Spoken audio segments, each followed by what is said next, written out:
Horror कहानियां थी। कौन थी वो? मैं 8 महीने की प्रेग्नेंट थी और अपनी डिलीवरी के लिए अपने मायके गई थी। माँ ने मुझे फोन पर बताया, घर के पीछे की तरफ जो खाली जमीन थी ना, वहां पर एक नया कमरा बनवा लिया है। इतने सालों के बाद जैसे ही अपने घर में कदम रखा, कुछ अलग सा लगा। माँ, ये घर के पीछे की तरफ नया कमरा बनवाने की क्या जरूरत थी? अरे बेटा, घर के पीछे दूर दूर तक खाली जमीन है। तेरे पापा को कई दिनों से लग रहा था कि यहाँ पर एक कमरा बनवा लेंगे तो ताजा हवा मिल जाया करेगी। अब तो ये सब छोड़ और चल जल्दी से दूध पी ले। माँ, मैं थोड़ी देर में पी लूंगी, आप सो जाओ। मैंने दूध का गिलास उठाकर उस खिड़की में रख दिया। पता नहीं कब आंख लग गई।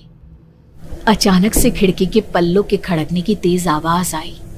दूध का गिलास धड़ाम से जमीन पर आ गिरा। जमीन पर गिरते ही दूध का रंग लाल हो चुका था। मैंने खिड़की से झांक कर बाहर देखा। चारों तरफ धूप अंधेरा था।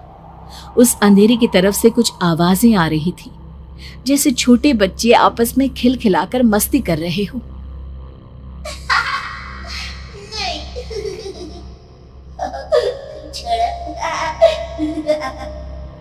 इतनी रात को इतने घनघोर अंधेरे में बच्चों की आवाज कैसे आ रही है? घड़ी में वक्त देखा तो ठीक 12 बजे थे। देखकर मैं सन्न रह गई। बुरी आत्माओं और भूतों की कई कहानियां मैं सुन चुकी थी। वक्त भी कुछ ऐसा ही था। ऊपर से मैं प्रेग्नेंट। सुना था कि ऐसे वक्त में अक्सर बुरी आत्माएं औरतों का पीछा करती है, तो क्या मेरे पीछे भी? पसीने से तरबतर बड़ी मुश्किल से, जैसे कांपते हाथों से मैंने उस खिड़की को बंद किया। जल्दी से जल्दी उस कमरे से बाहर निकलकर माँ के पास जाने के बारे में सोचा, लेकिन जैसे ही दरवाजे की तरफ पलटी, लगा कोई साया हवा की स्पीड से दरवाजे के सामने से गुजर गया। मेरे गले में अटक कर रह गई। मैं जोर से चीख कर माँ को बुलाना चाहती थी, लेकिन वो आवाज खुद मेरे कानों तक नहीं पहुंच पा रही थी। तो माँ तक कैसे पहुंचती? खिड़की के पल्ले एक बार फिर तेज हवा के झोंके से धड़ाम करके खुल गया और पूरी ताकत से मैं चीख पड़ी। जानती थी मेरी चीख की आवाज सुनकर कुछ ही सेकंड में माँ वहां पहुंच जाएगी, लेकिन ऐसा कुछ हुआ ही नहीं। मेरा कलेजा डर के मारे फटा जा रहा था।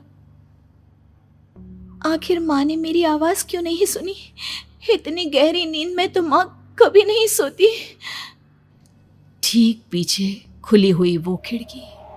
मुझ में इतनी ताकत नहीं बची थी कि मैं पलटकर उस तरफ देख भी सकूं।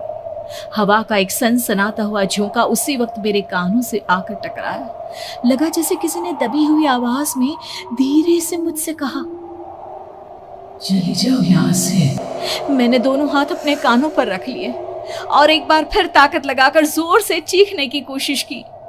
माँ! पापा! मेरी आवाज उस कमरे की दीवारों से टकराकर वापस मुझे ही सुनाई दे रही थी। जितनी ताकत के साथ मैंने चीखने की कोशिश की थी, कुछ ही देर बाद उससे कहीं ज्यादा तेज और दर्दनाक चीख मुझे सुनाई देने लगी।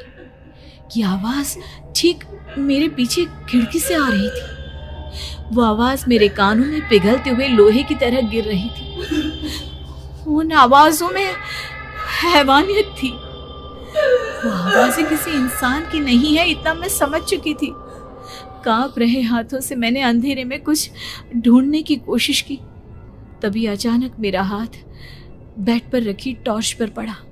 किसी तरह ताकत लगाकर टॉर्च का बटन ऑन किया, लेकिन ये क्या?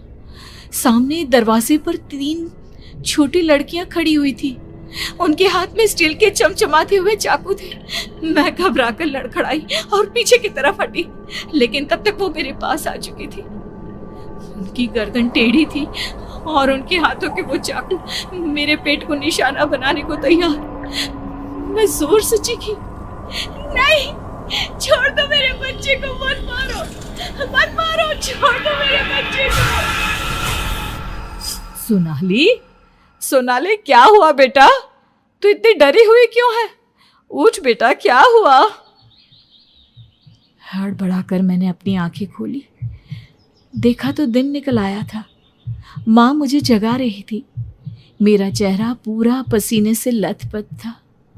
क्या हुआ बेटा, तुमने कोई बुरा सपना देखा क्या? मैं अभी तक अपने पूरे होश में नहीं थी। वो मेरे बच्चे को मार देगी माँ। वो लड़की मेरे बच्चे को। मैंने घबराकर अपने पेट को छुआ। सब कुछ ठीक था। और वो दूध जो रात को यहाँ पर गिर गया था, उसका रंग लाल हो गया था। माँ ने हंसते हुए दूध का गिलास मुझे दिखाया।